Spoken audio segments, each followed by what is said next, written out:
Bienvenue au chemin du 3 sur la chaîne de thérapie holistique d'épanouissement et d'accomplissement pour cet horoscope onomantique du mois de février. Alors, ce mois-ci, pour vous, les chemins du 3, les Gémeaux et les Vierges, comme influence mensuelle, nous avons le diable. Alors, le diable qui nous parle de quoi? Qui nous parle de choses qui peuvent détourner du droit chemin, d'addiction, de choses toxiques, mais aussi gros potentiel créateur, parce qu'on fait appel à ses instincts et on se lance à faire des choses qui peut-être n'auraient pas eu de sens auparavant, mais que maintenant on a décidé que oui, c'était à faire aujourd'hui. D'accord? On a vraiment cette notion-là, ici. On a une notion de libération aussi, on était lié à quelque chose qui était... Vous étiez lié, parce que c'est vous en l'occurrence, vous étiez lié à quelque chose qui était toxique et dont il faut se défaire pour aller mieux. D'accord? Ça, c'est une des possibilités. D'où le terme d'addiction, de choses qui peuvent détourner du droit chemin, en fait, hein, tout simplement. Ouais, ça, c'est le diable. Mais il y a quand même un potentiel intérieur de création qui est vachement important, donc ça, c'est positif et à garder en tête. D'accord? Ce mois-ci, vous avez 3 axes d'influence. Le premier, c'est pas compliqué, c'est juste la maison 7. Maison 7, dans mes calculs, c'est retombé comme ça. Ce qui fait qu'on a la tempérance et le 5 de bâton. Dans la maison 7, c'est quoi? C'est le conjoint, c'est les associations professionnelles, c'est les ennemis, c'est les contrats en général. D'accord? Ici, on a déjà un combat pour le leadership. Enfin, le 5 de bâton, c'est des petites chamailleries, mais aussi des disputes, des argumentations. Là, on peut avoir des négociations qui sont plutôt virulentes. Première symbolique.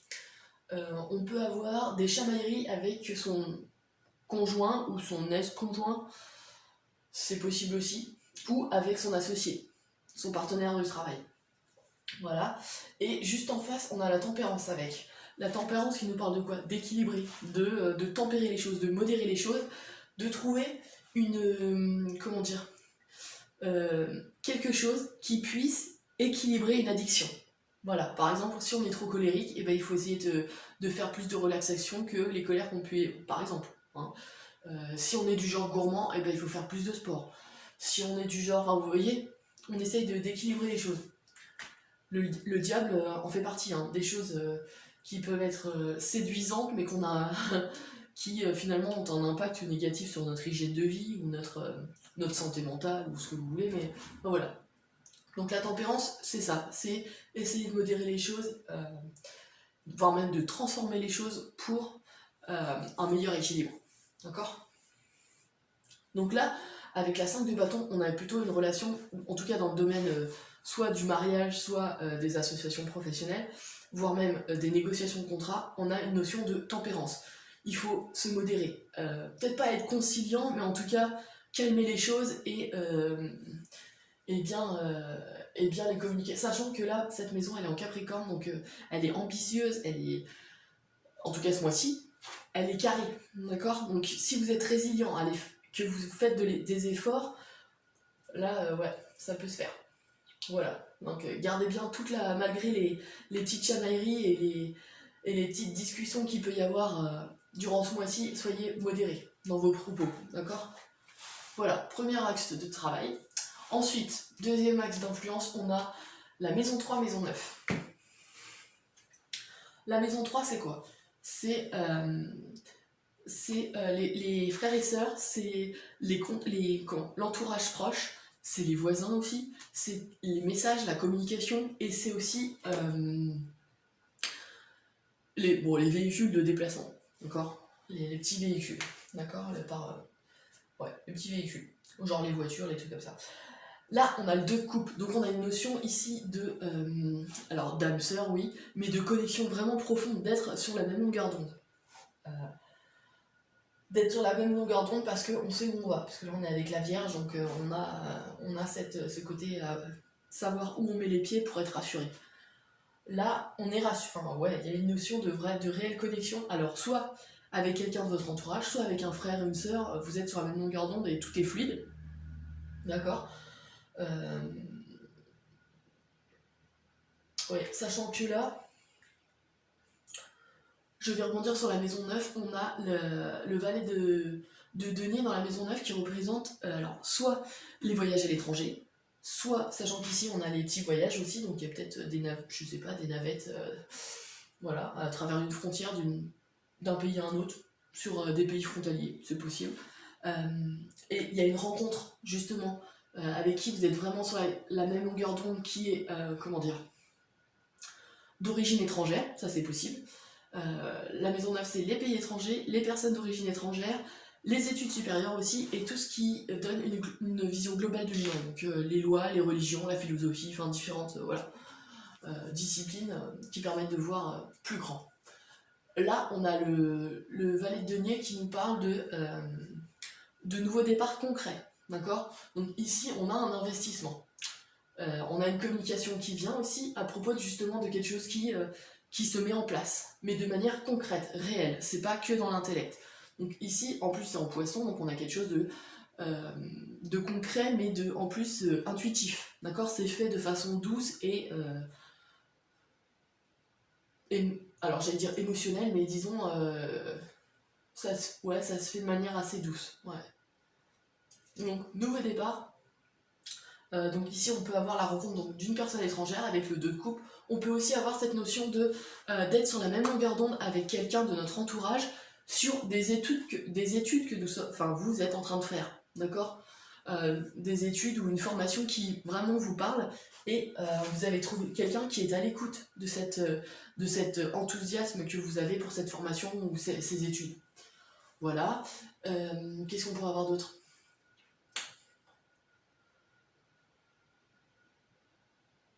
On peut avoir un contact avec sa famille, enfin ses frères et sœurs principalement, contact avec ses frères et sœurs sur justement les études supérieures ou une vision qu'on a une vision philosophique, ou voilà, il y a des discussions ici qui peuvent et qui sont c'est des discussions qui sont connectées, c'est-à-dire que vous êtes vraiment sur la même longueur d'onde, donc ça c'est plutôt positif.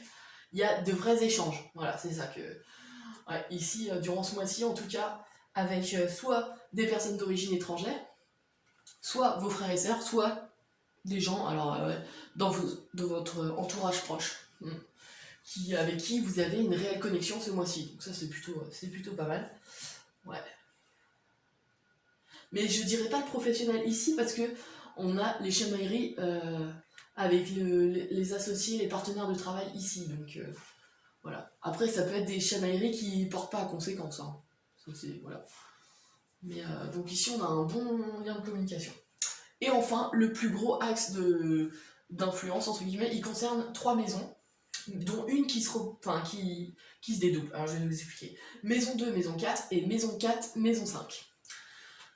On va commencer par maison 2, maison 4. La maison 2, c'est quoi ? C'est les finances, c'est l'argent qu'on gagne, c'est l'effort qu'on met à gagner cet argent, c'est les biens matériels. Alors pas l'immobilier parce que c'est la maison 4, mais ici c'est vraiment l'argent, d'accord ? Et le comportement qu'on a vis-à-vis de cet argent. Ici, on a le monde. Le monde. Alors déjà, on a un réel aboutissement. Aboutissement, j'aurais tendance à dire positif, sachant que c'est en lion, attention aux dépenses, mais c'est des dépenses qui sont pour fêter votre réussite. Donc, pourquoi pas ? Là, ce que je vois, c'est qu'il y a de la joie de vivre et que vous avez envie de dépenser pour vous, d'accord ? Et de faire plaisir à vos proches.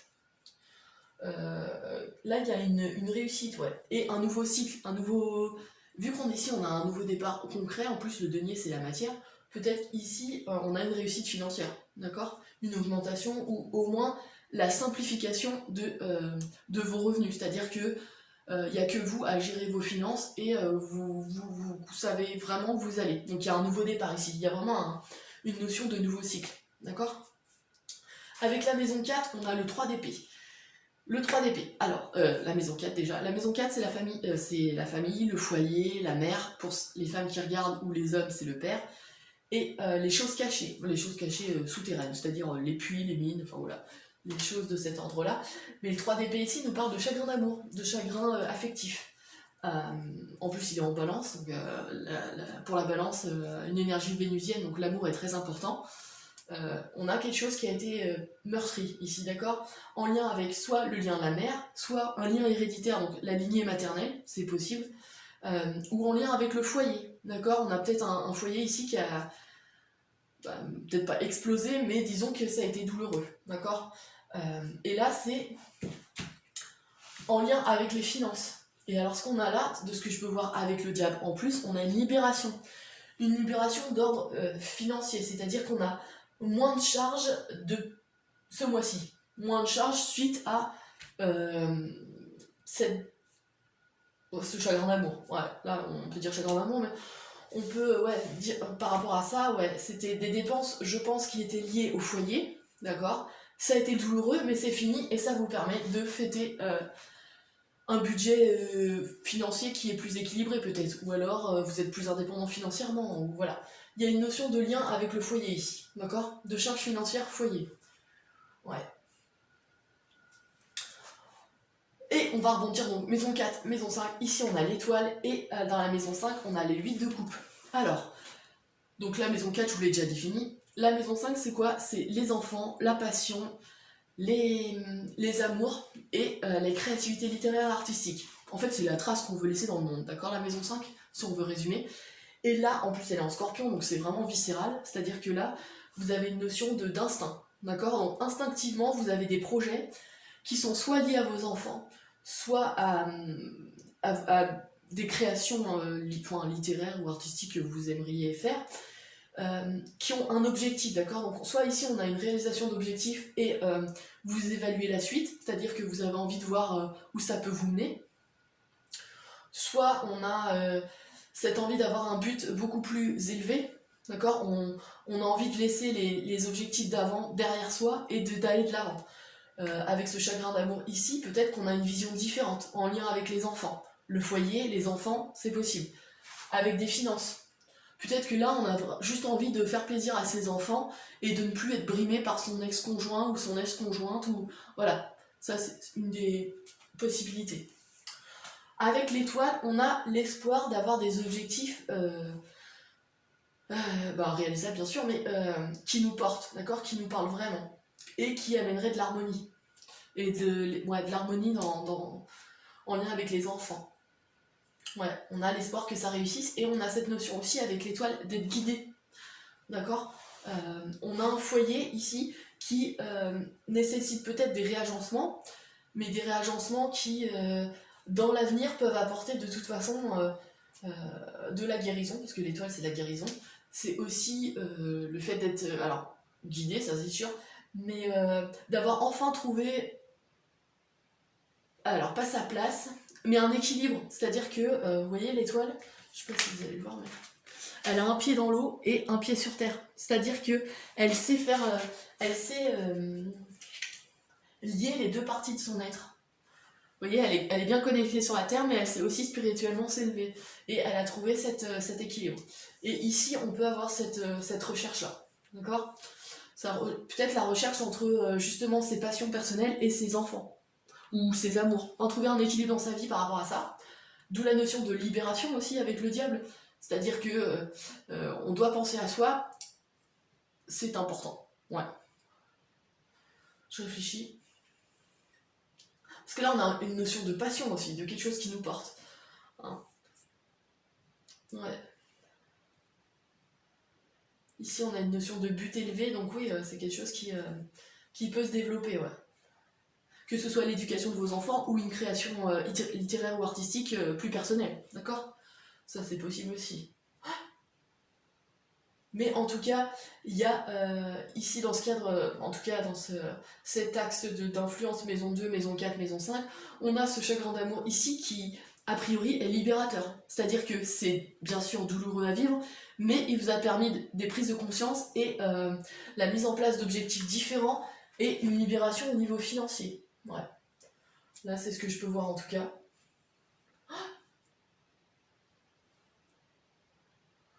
Ouais. Ici, vous avez aussi, dans votre entourage proche, vous allez peut-être trouver un partenaire, alors peut-être pas partenaire de travail, mais comme je vous l'ai dit, vous êtes sur la même longueur d'onde avec ces personnes, donc peut-être du signe de la Vierge ou du signe du Poisson, et la connexion est tellement bonne qu'en fait, vos idées passent toutes seules. Et ces idées sont peut-être en lien avec de nouveaux objectifs à mettre en place plus tard, ou voilà. Ça, c'est possible aussi. Ouais. Ouais. Voilà. de ce que je pourrais dire pour vous les chemins de vie 3, Vierge et Gémeaux pour ce mois de février. N'hésitez pas à liker, à partager et à vous abonner si ce n'est pas déjà fait. Je propose ce genre de cartes pour du développement personnel. N'hésitez pas à me contacter sur mon site internet si ça vous intéresse, www.ta-accompagnement.com. Et je vous dis à bientôt pour le mois de mars. Prochain horoscope onomantique.